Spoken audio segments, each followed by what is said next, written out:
رضی اللہ تعالیٰ عنہ حضرت عبداللہ ابن مسعود کے گھر آئے.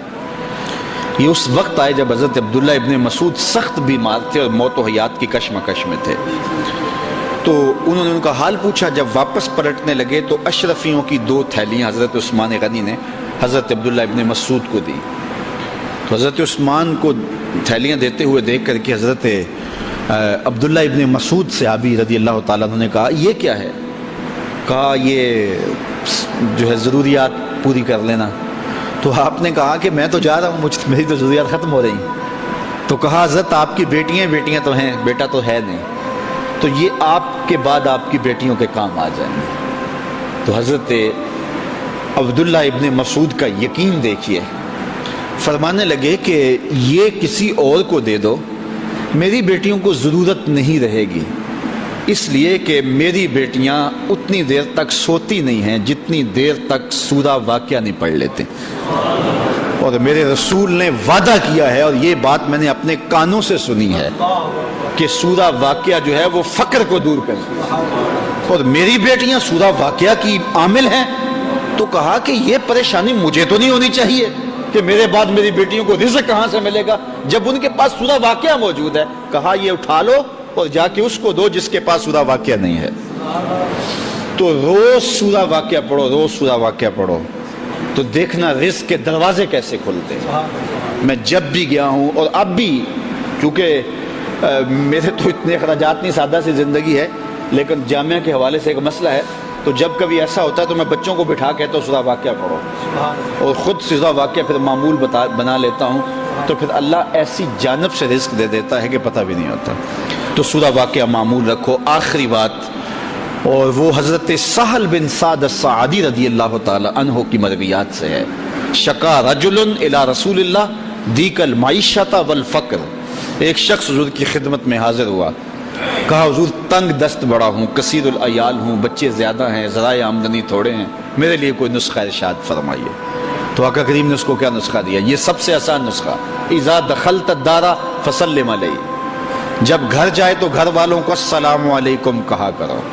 جو ہی گھر میں داخل ہو السلام علیکم, اور اس کے بعد ایک مرتبہ سورہ اخلاص پڑھ دیا کرو, قل هو اللہ احد. یہ عمل شروع کر دو. تو کہا یہ بالکل آسان وظیفہ ہے, گھر جاؤ السلام علیکم, اور اس کے بعد ایک مرتبہ سورہ اخلاص.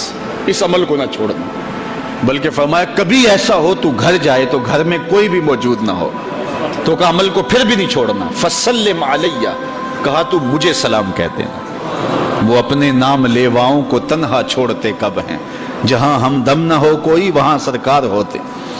کہا کہ جب کوئی نہ ہو گھر میں تو کہا عمل نہیں چھوڑنا, پھر مجھے سلام کہنا, اور پھر ایک مرتبہ سورہ اخلاص پڑھ دینا. وہ صحابی کہتے ہیں میں نے عمل شروع کر دیا, گھر جاتا السلام علیکم, گھر والے بھی خوش, اور اس کے بعد سورہ اخلاص بیٹھنے سے پہلے پڑھ لیتا.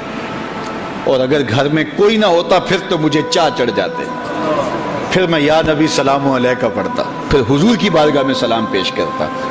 اور ملکاری نے اس پہ گفتگو کی ہے مرقات شرح مشکات کے اندر کہ آخر حضور کو سلام کیوں کہنا ہے. انہوں نے جو لفظ کہے ہیں لفظ سنیے. وہ کہتے ہیں لِأَنَّا رُوحَهُ علیہ السلام موجود فی بیوت المسلمین, اس لیے کہ آقا کی روح مومنوں کے گھروں کے اندر فیض بانٹ رہی ہوتی. تو کہا پھر مجھے سلام کہہ دینا. وہ کہتے ہیں میں جاتا اور حضور کو سلام کہہ دیتا, اور اس کے بعد سورہ فاتحہ سورہ اخلاص پڑھ دیتا. پھر ہوا کیا, اللہ اکبر. ہمارے استاد کہتے تھے اگر کسی کے اندر حسد ہوگا تو وہ یہ عمل نہیں کر سکتا, حسد نہیں ہے تو وہ عمل شروع آج ہی کر دے. وہ کہتے ہیں حتی افاد اللہ جیرانہ, اس عمل کی برکت سے میں نے تو امیر ہونا ہی ہونا تھا, میرے ہمسائے بھی امیر ہو گئے. 38 پہلے تھے, 39واں عدد تھا حضرت امیر حمزہ کا. تو امیر حمزہ کوئی معمولی شخص تو نہیں تھے, قریش کا ایک معتبر نام تھا. تو جب وہ ایمان لائے تو ذرا حوصلہ اہل ایمان کا بلند ہوا, اور میرے حضور نے بھی اللہ کی بارگاہ میں ہاتھ اٹھا کے دعا مانگی, اے اللہ ایک شعر دے دیا ہے, اب ایک شعر اور عطا کر دے. اب تیری مرضی کہ عمر بن حشام دے دے یا عمر بن خطاب دے دے. عمر بن حشام یہ ابو جہل کا نام تھا, اور عمر بن خطاب حضرت عمر رضی اللہ تعالی عنہ کے لیے دعا کی گئی. کہا ان دونوں میں سے جو تجھے پیارا لگتا ہے مالک وہ اسلام کو عطا کر دے, 40 کا عدد پورا ہو جائے. اچھا، اب حضرت امیر حمزہ کا ایمان لانا کوئی معمولی واقعہ تھا نہیں۔ قریش سر جوڑ کے بیٹھ گئے، کفار کی صفوں میں کھلبلی مچ گئی، یار یہ اتنا اہم شخص بھی چلا گیا، آج کل کوئی اور چلا جائے گا تو پھر تم تو بہت پیچھے رہ جاؤ گے اور مقابلہ نہیں کر پاؤ گے، ابھی وقت ہے تو ابھی کچھ کرو۔ تو 24 سال کی عمر ہے، ہاتھ میں تلوار لیے عمر بن خطاب اس عزم سے گھر سے باہر نکلتا ہے کہ نہ رہے بانس نہ بجے بانسری، میں تو چراغ زندگی بجھا دوں گا اور یہ قصہ ہی پورا کر دیتا ہوں۔ آج حمزہ ایمان لائے، کل کوئی اور ایمان لے آئے گا۔ تو عمر گھر سے نکلے اور دل میں ارادہ یہ تھا کہ بانی اسلام کی زندگی کا چراغ بجھا کے واپس پلٹوں گا۔ جوش ہے، جنون ہے، جذبہ ہے اور آنکھوں میں خون اترا ہوا ہے، تلوار لہراتے ہوئے مست ہاتھی کی طرح چل رہے ہیں۔ 24 سالہ جوان گھر سے باہر نکلتا ہے، لیکن تقدیر ہنس ہنس کے کچھ اور ہی کہہ رہی ہے۔ سودا لینے کے لیے بازار گئے، ہاتھ اس کے بکے جس کے خریدار گئے۔ جب اس چال سے چلے تو راستے میں نعیم بن عبداللہ ملے اور اس مستانی چال کو دیکھ کر کہا کہ کدھر کے ارادے ہیں؟ کہا وہ چراغ زندگی بجھانے جا رہا ہوں بانی اسلام کا، یہ روز روز کی کہانی ختم ہو جائے، اور ہمارے لات منات حبل اور عزا کی آبرو پہ حملہ آور ہیں اور ہر دن کوئی نیا شخص ان کے ساتھ آ کھڑا ہوتا ہے۔ آپ کو پتا ہوگا حمزہ بھی اب ایمان لے آئے ہیں، تو میں چاہتا ہوں کہ میں یہ قصہ ہی تمام کر دوں۔ تو نعیم بن عبداللہ زیر لب مسکرائے اور کہا عمر گھر کی خبر تو لے لینی تھی۔ اچھا، عمر غیرت کا مجسمہ تھا، تو بڑے غصے سے کہا کیا کہانی ہے؟ کہا تمہاری بہن فاطمہ بھی ایمان لے آئی ہے، تمہاری بہنوئی بھی مسلمان ہو گئے۔ کہا سچ سے؟ کہا ہاں سچ، سچی خبر دے رہا ہوں۔ اللہ اکبر! یہ رخ سیدھا اپنی بہن کے گھر کی طرف کر لیتے ہیں۔ جب دروازے پر پہنچا تو اندر سے قرآن پڑھنے کی آواز آ رہی تھی۔ معلم ان کو قرآن سکھانے کے لیے گھر بیٹھا ہوا تھا اور یہ قرآن سیکھ رہے تھے۔ زور زور سے دروازے پہ دستک دی۔ دستک کے جارحانہ انداز سے بہن سمجھ گئی کہ یہ عمر کے ہاتھوں کی دستک لگتی ہے، تو اس معلم سے کہا کہ تمہیں ہم چھپا دیتے ہیں تو ہم اپنے بھائی سے خود سامنا کریں گے۔ دروازہ کھولا تو غصے میں بفرے ہوئے تھے۔ سنا ہے تم بھی دین چھوڑ دیا ہے، سابی ہو گئے ہو، یعنی اپنے گزشتہ دین کو ترک کر دیا ہے، اور اپنی بہن پہ ٹوٹ پڑے اور مارنے لگے، حتیٰ کہ انہیں لہو لہان کر دیا۔ اور وہ بھی جو ہے وہ استقامت کے ساتھ کھڑی ہے، اور پھر اس نے ایک جملہ کہا عمر اگر تم خطاب کے بیٹے ہو تو میں بھی خطاب کی بیٹی، جو کرنا ہے کر لو، میں دامن حضور کا نہیں چھوڑوں گی۔ تو جب یہ استقامت دیکھی کہ ایک عورت ذات اس قدر استقامت کا پہاڑ بن گئی ہے، تو وہ کون سی طاقت ہے جس نے اس کو یوں کھڑا کر دیا ہے؟ تو کہا کہ وہ جو تم پڑھ رہے تھے ذرا مجھے بھی تو سناؤ نا۔ کہا ایسے نہیں، پہلے غسل کرنا ہوگا۔ اب عمر غسل کر رہا ہے اور ظاہر کی میل دھل رہی ہے، غصہ اتر رہا ہے۔ اب جب غسل کر کے بیٹھ گئے، اتنے میں معلم کو سامنے لے آیا گیا، اور وہ کیا پڑھتا ہے؟ طٰہٰ ما انزلنا علیک القرآن لتشقیٰ، اے 14ویں رات کے چاند محبوب، ہم نے قرآن اس لیے نازل تو نہیں کیا تھا کہ تم مشقت میں پڑ جاؤ۔